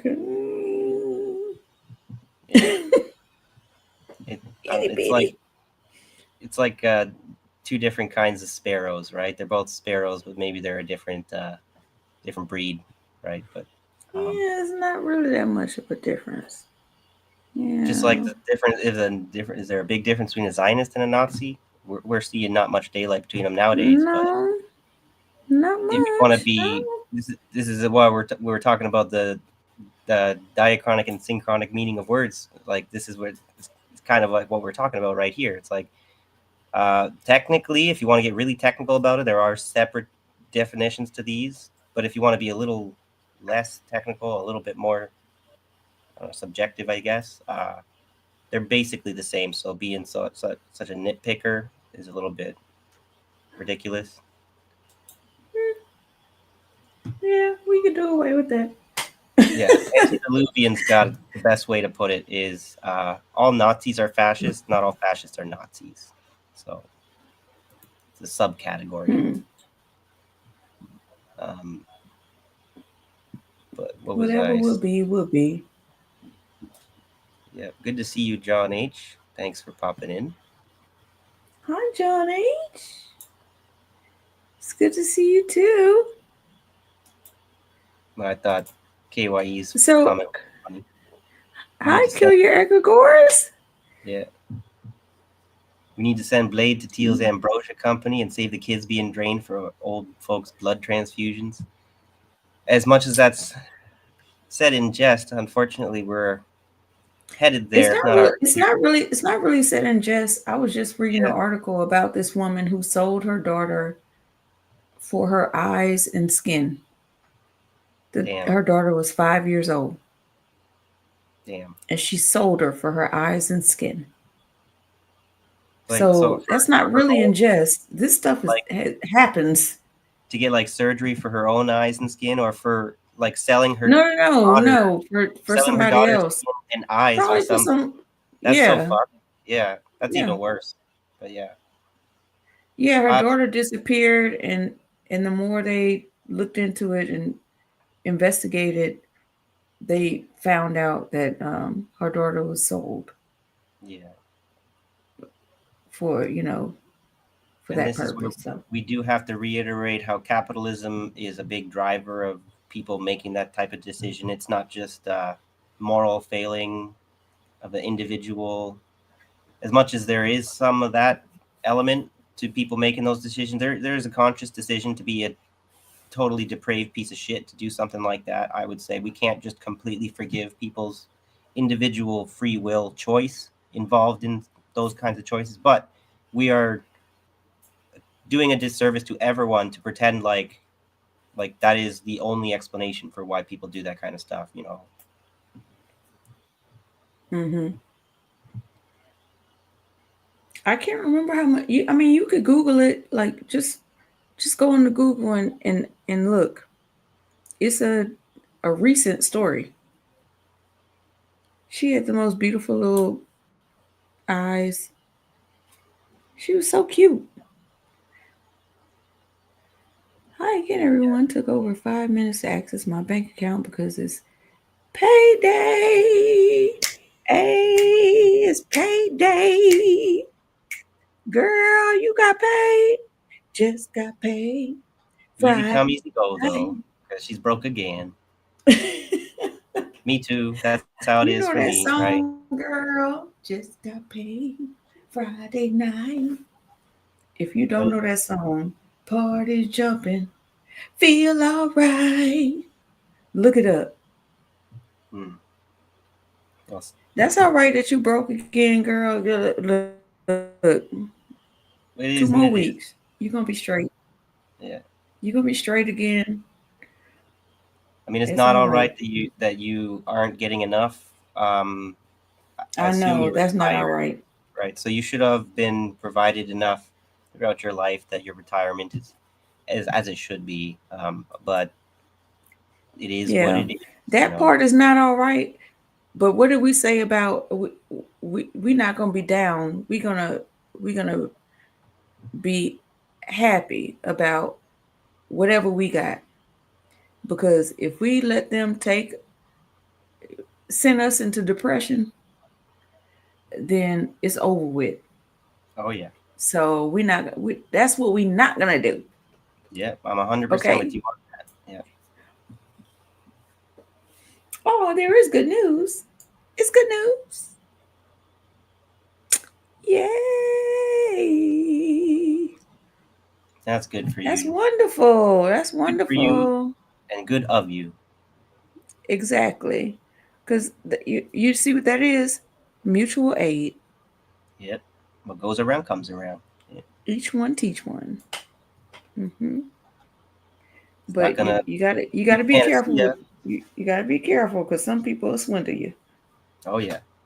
Like the Achilles heel of mutual aid is the grifter. What you gonna do? Mm-hmm. So Now, with that, did you want me to show you those Elon Musk tweets? Did you just want to go over them real quick and then we'll get that all out the way and then you could do your thing? Sure. You want to do that? Okay, because Elon's been tweeting, and he probably has tweeted since then, and we gotta. When you remember, the world is a stage, and everything's political theater. You never know if this shit is true or not. Okay, because they are doing so much. Mm-hmm. Well, Rhonda was saying, have anyone ever seen the hissy fit back and forth between Trump and Elon today? No, I did not see that. That's what I'm trying to show. Exactly. First of all, who are you? Who are you to dictate to us what kind of political parties do we need to have over here? Man, get out of here. And 80% or not in the middle. So that would assume that 10% are leftist and 10% are right wing. Right. This is what they And always do. 80% of the people are in the middle. There is no way. Right. Well, here's a little bit of an open secret there. Anyone caught on to the fact that the center is actually more is authoritarian? possible. Oh, Abby, Every election. Yeah, every election somehow. Oh, can you hear me? Yeah, you're back. Every election somehow it's a close race. Okay, every election somehow is so close to 50-50. Every single presidential election. I don't believe that shit for 1 minute. I just really don't. How is it like so it just seems staged. Yeah. Well, I was just watching a comedian. I That's forget just who my it was. opinion. I should have saved it. I was just watching some comedian, and he was making a joke about how I think it was one of those famous midgets.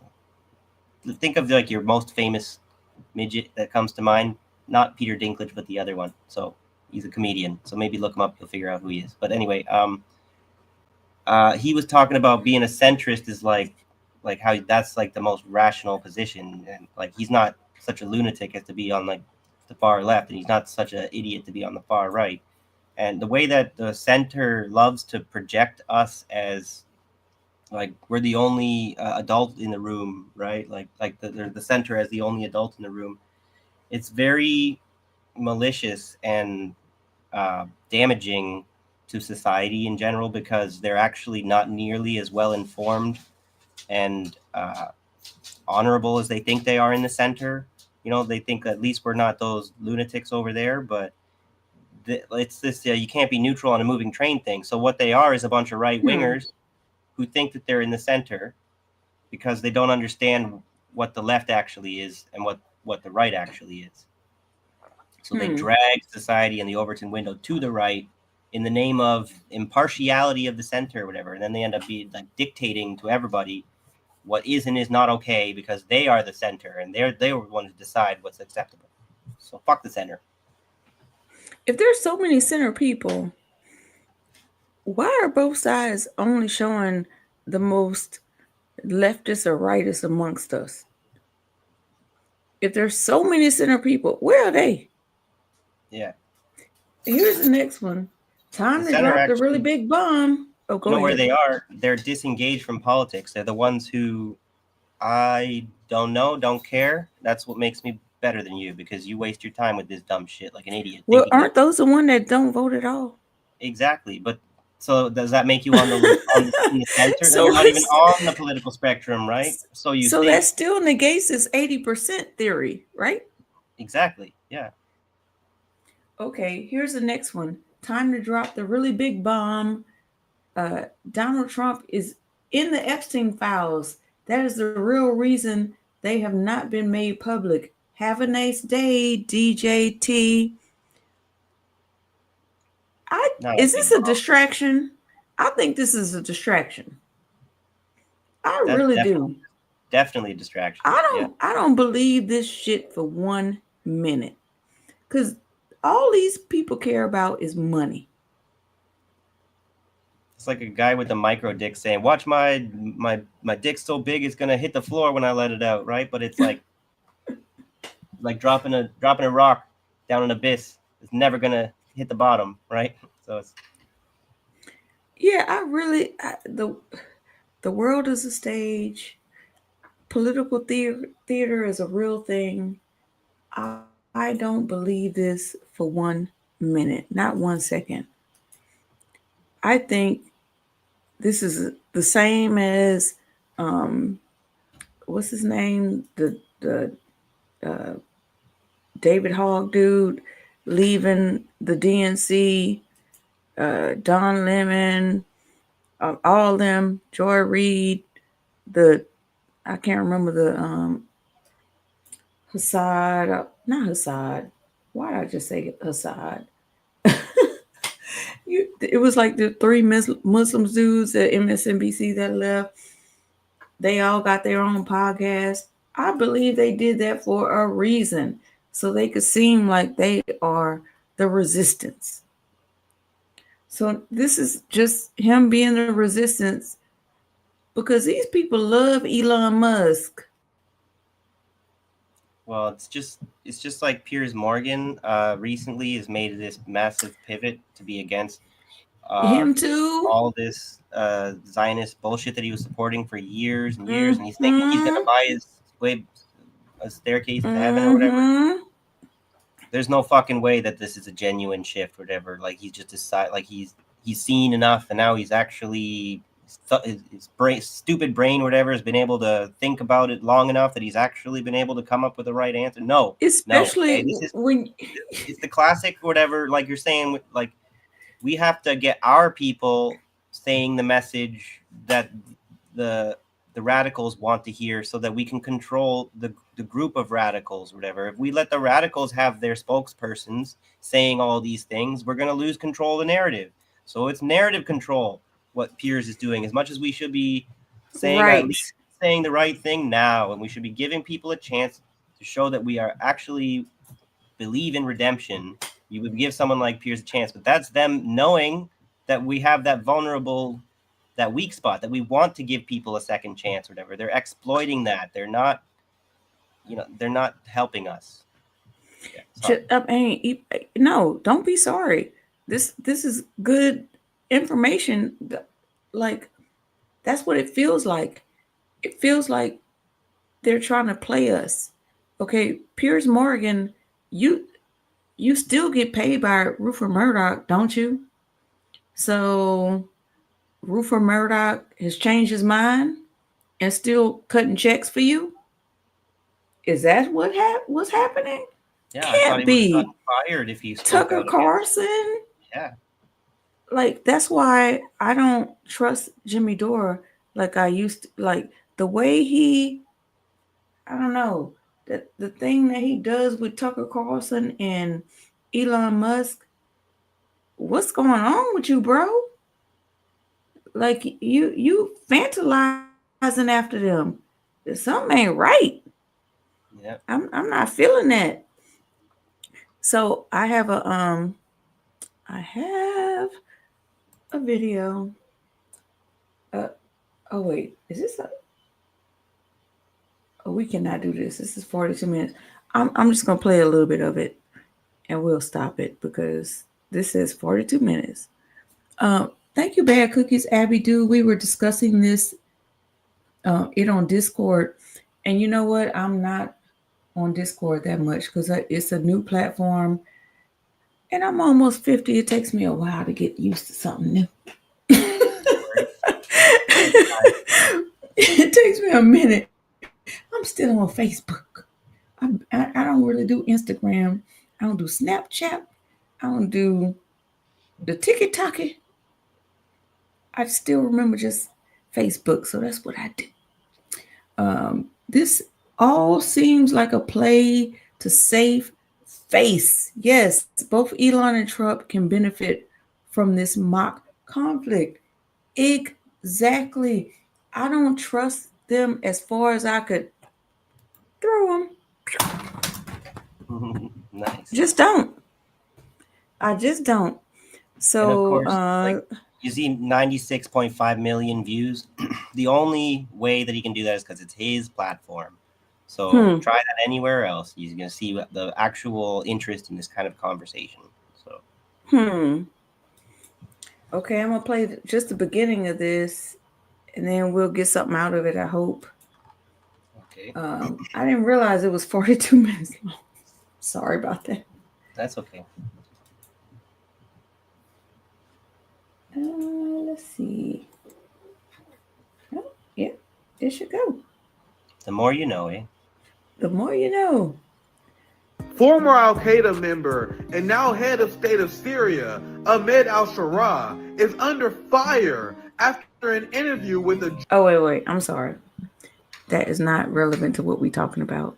I got confused. Wrong video. Yeah, I got confused. I'm sorry. That looks like a good video worth watching, though. Check It out is a good Hogg. worth watching, but it's not relevant to what we're talking about at this moment. It's something I had queued up just in case. So we hello, should go to Marlo your stuff. Hi, Marlo. You're new, right? Marlo World FTP. I think so. I'm not sure if that's one of the newer people from the last few shows or if a brand new brand. If you're a brand new viewer, welcome and thanks for joining us. But you are 18 minutes behind. Sorry, you're so right, Abby. I think the Dems are playing like they don't fuck with David Hogg. Appreciate. Who said that? I can't. You didn't change it. Marlo World FTP said that. But oh, it's right here. Oh, I'm sorry. Yeah. Thank you, Marlo World. I mean, don't thank me because we all have our own opinion, so you don't have to have the same opinion as me. But I think we're getting played, as we always are. It's validating and vindicating when we have people that agree with us. It's not necessarily an echo chamber. When people agree with you, when you have the right take, and they have the right take, it's because you both appreciate getting it right and not just being in an echo chamber. So. Yeah, Marlo World, we wouldn't even be here if the Democrats would have did what they were supposed to do when they had the executive branch, the legislative branch, and the judicial branch. They had it like 3 or 4 times in my lifetime.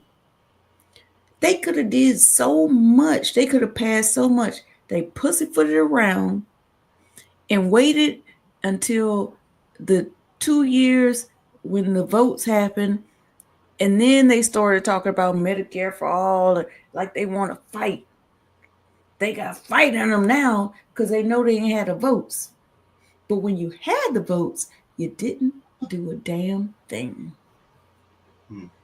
So it's your fault we have Trump today. And I really don't care. I don't give a fuck.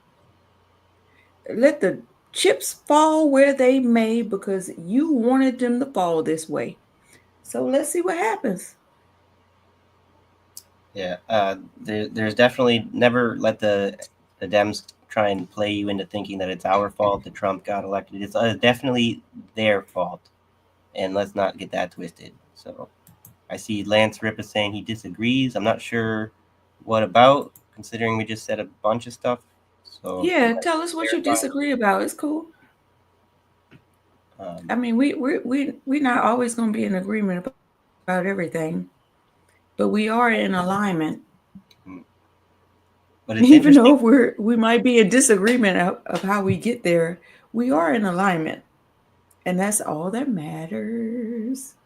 But it's interesting to hear what people disagree about. If you want to get past the oh no, they didn't like what I said, so they must be my enemy or something. If you can stop thinking like that, you can get to be actually finding, like, the dialectical approach is when people have a disagreement, it's something for excitement because it actually is an opportunity for us to grow. But yeah, I disagree just to stick out. Well, yeah, sometimes that's worth doing too. Who disagrees just to stick out? The one who said it. I disagree. Oh, Lance. Sometimes everyone's just wearing the same color. He got a little funny bone too, huh? Sometimes you just need to wear something different if everyone's wearing the same shirt, He got a little funny bone too. We got a lot of comedians in our little circle around here. Well, it's good. You guys kind of keep me from getting black-pilled, I guess. I like this comment. Wesley. So it's not just Mitch McConnell. We also had I just don't even want to know his name anymore. He was control opposition on our side, on the Democratic side. Like, he claims to be a Democrat, but somehow he always is like, when we need the votes, he can't vote the way he need to vote. I can't remember his name. I have to think about it. Somebody in the comment section is going to know his name.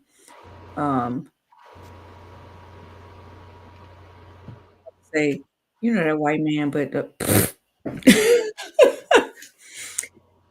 then we have the ultimate control opposition, which is the squad.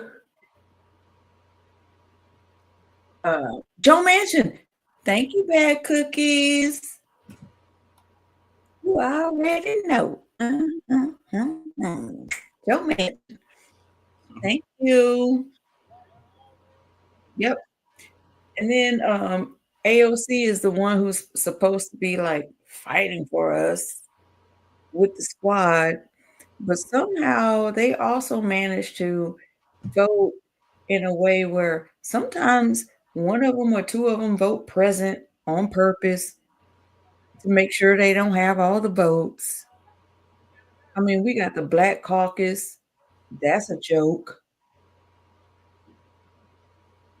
It's obvious that they do this on purpose to make sure we only get incrementalism.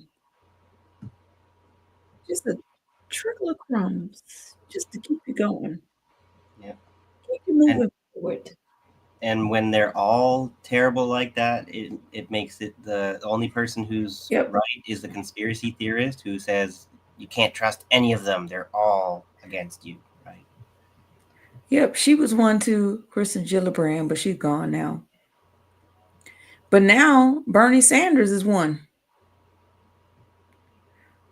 Ooh, I just want to. If I just ever saw him, I'm not gonna spit on him because I would. That's assault.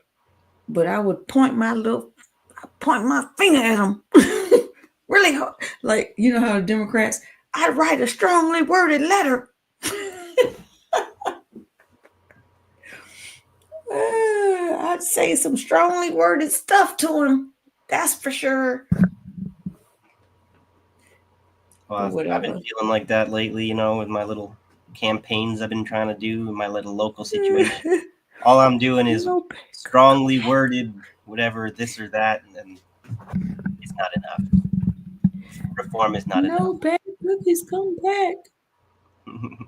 They are actually the Black Caucus and the Progressive Caucus and I think it's like the Latin Caucus and the Asian Caucus. How we have so many caucuses?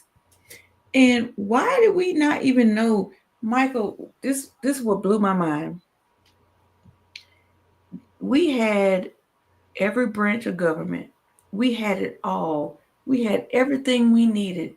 And what did Joe Biden tell us? Well, the parliamentarian said we can't do that. Who the fuck is a parliamentarian? I don't remember civics. I paid attention. I don't really ever remember being taught about a parliamentarian. Did y'all? I didn't even think you guys had a parliament. I thought that was something with our. No, it's just a parliamentarian. Yeah. Like, where did that come from? If I had to guess, it's because the American law is kind of derived from English law. There's a lot of similarities with a lot of your laws based on English common law, just like a lot of Canadian laws based on English common law. So there's probably some artifacts, hangovers from the older. But Michael, if I know how a bill turns into a law, if I understand the three branches of government, if I've been paying attention to politics my whole life, I even understand what the filibuster is, the electoral college, gerrymandering, like all these things. Most of them are bullshit. Gerrymandering is bullshit. Filibustering is bullshit. Okay, electoral college is bullshit. But at least I know about it. Then all of a sudden, out of nowhere, we had a parliamentarian. I have never in my years of life knew we had a parliamentarian. It's like they just pulled it out of their ass from somewhere. Such a redundant and obsolete office member of government that no one's ever heard of it. Even the most engaged people in politics, that is not a good thing, right? Like people. Yeah. Good night, Abby. Thanks for Abby. No, Jacqueline. Good night, Jacqueline. Thanks for watching. Appreciate you. Hey, Jacqueline, the dance party is going to be on Saturday. Oh, yes, we're gonna move it to Saturday. We're gonna try again. You know, we'll see how this works out. We got some copyright hurdles to get over. Yeah, I done fixed some stuff, so I think it'll be good. We'll see you next time. Have a good weekend. Okay. This would be a nice time to tell people to like, share, and subscribe, please, if you don't mind. That would be awesome. I certainly wouldn't mind it myself. Oh, yeah, Nina's gonna be at the dance party, and you know what? Nobody got on the video to dance with me. I was a little hurt. Yeah, I don't know. Don't get expecting me to be doing any better dancing than I did last time. You did some chair dancing. I did a little bit, yeah. But and you danced with Bella. Yeah, you guys are gonna try and get me dancing. Oh, Black Life is in there screaming. I got a new song for you, Michael. Oh, what am I signing myself up for here? Is he gonna be twerking? Okay. No, Nina's saying she'll be on. Yeah, it would be more fun if we even get a couple more people. It's not a twerking song, so you'll be fine. As far as if we actually had people, maybe if I could get some people to come physically be here with me, dancing with somebody is a little bit more appealing than just dancing in my own room with myself. Yeah, this sounds spicy, Mastermind. So you could send it to us and we'll play it. That sounds spicy. Van Halen and Ray Charles, I really like. Oh my gosh, I've seen Paparazzi and James Brown sing together. Like, what? Like, who would have ever thought those two would get together? It was so good. It was so good. Sean was saying he was in the hospital. He was dehydrated and collapsed working on a car. I'm sorry to hear that. I hope you're okay. Exactly. That's why you missed the dance party, you're saying? Well, it's okay, you know. Take care of yourself. It was just a bit of fun. Maybe drink some Pedialyte. That would be good for you. It has electrolytes, and I'm not saying that because of idiocracy. I'm saying that because of the babies. We feed that to the babies. Well, I think it's just Sean recently recovered from the cancer. He's cancer free now, but as much as you'd like to be back at life like you're young again, maybe you just gotta keep in mind, you know, take it slow. So I see Jimmy's getting out of here. Thank you, Jimmy Tessiol. Thank you, Jimmy. Come back Saturday. And come back with your dance moves. I think maybe we should probably be getting headed out of here too. Because if I get started on the topic I was going to talk about, we could be here another hour or so. And you said you wanted to actually research a little more so we could really delve into it. Yeah, I want to do it justice. And that will be like my I'll watch it for the first time, so you'll get my first reactions, and that would be cool to see if what my way of thinking is in line with yours. I like us doing first reactions and not telling us what we're talking about. I kind of like that. Kind of fun. It's kind of fun. I mean, it doesn't always work out because it's like a bit of a gamble where maybe sometimes you won't appreciate my take, but then that's a good way to get to know each other.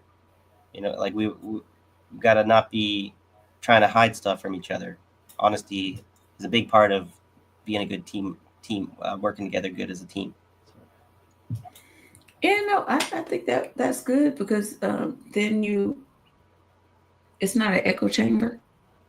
Yeah. But most times we seem pretty aligned. Well, that's what it is, right? When you find people Sometimes that you vibe with, you tend to you vibe with them because you agree with them already on a lot of stuff. But there's nothing wrong with that, right? Mm-hmm.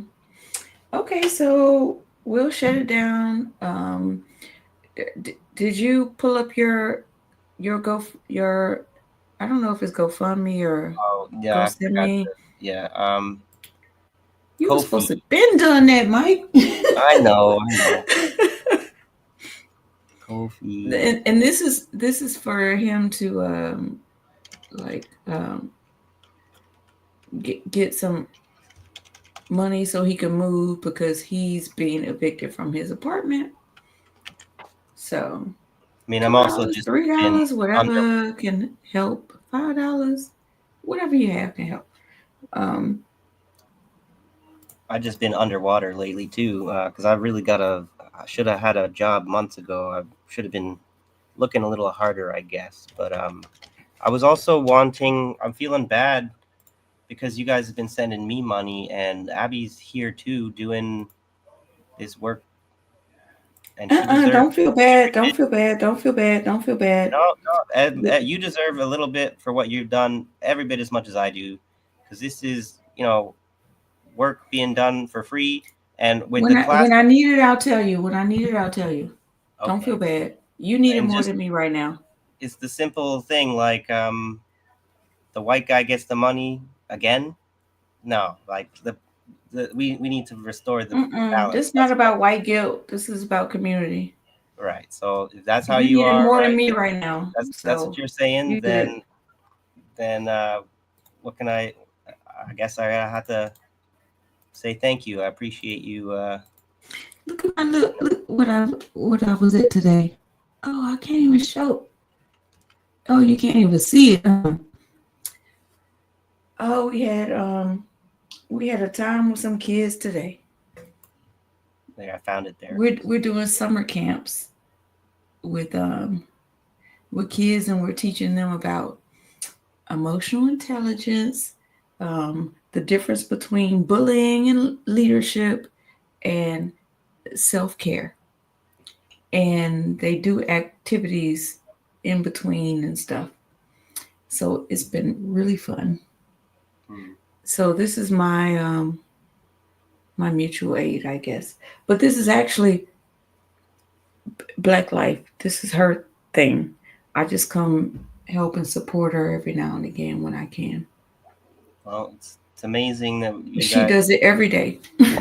What you guys do for your community is amazing, and always happy to hear more news about like what you're doing for those kids, and like just happy to be a part of it, right? Like while it's happening, right? Because you guys aren't going to be around forever, and hopefully someone will fill your shoes to continue to make sure those kids are all right.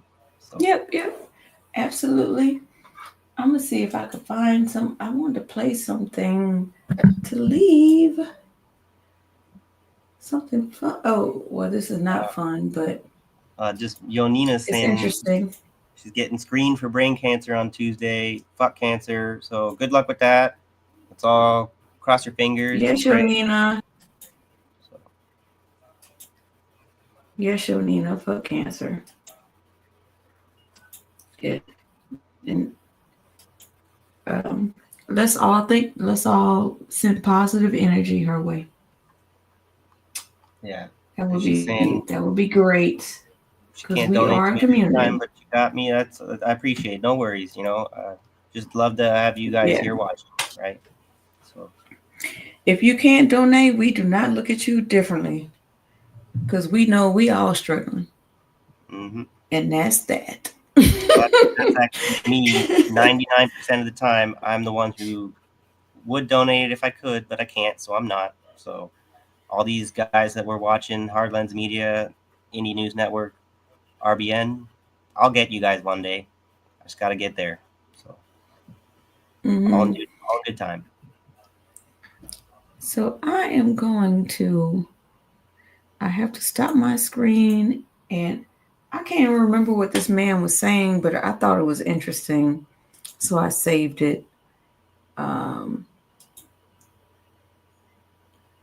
So I guess it's going to be a surprise to all of us. what the hell he's talking about. But it's a nice way to end, I suppose. And we'll see you on Saturday. I guess around, I don't know. Mike and I will talk about it at 7 or 8 Central. Probably like, so Jacqueline can come if she can.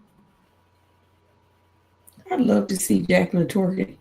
We're talking 7 Central. Just a little bit. So that'll be PM. 8. That'll be 8 p.m. Eastern for me and anyone else with Eastern time. So 7. Yeah, I think that would probably be good, right? Yeah, it worked out last time. Okay. Yeah. So we love y'all. Yeah, love you guys. Thank you very much.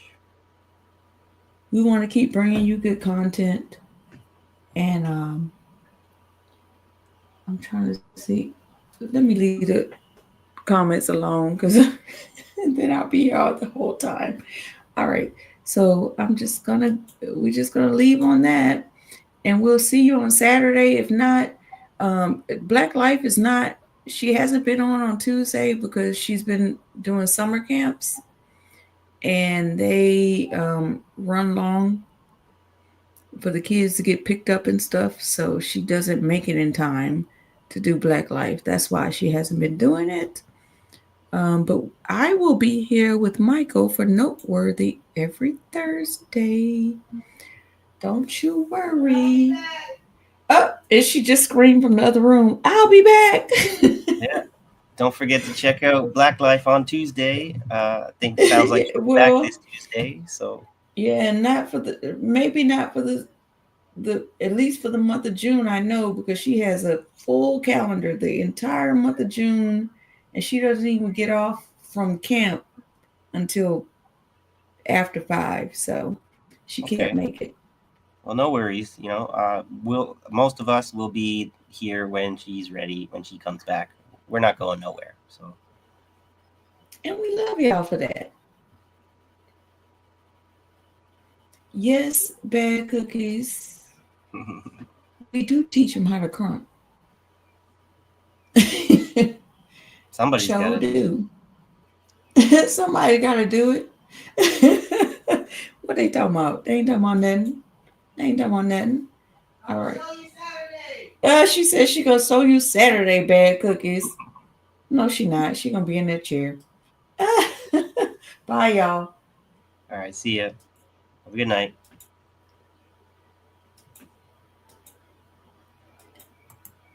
My clicker ain't clicking. Maybe I gotta do this first. Oh, I think it's frozen. Oh, well, we almost had a good outro there, and now we gotta find a little reason for filibustering. There it goes. Yay! Wait. Oh, I don't see it. But this guy's got some dreamy brown eyes, so I guess there we go.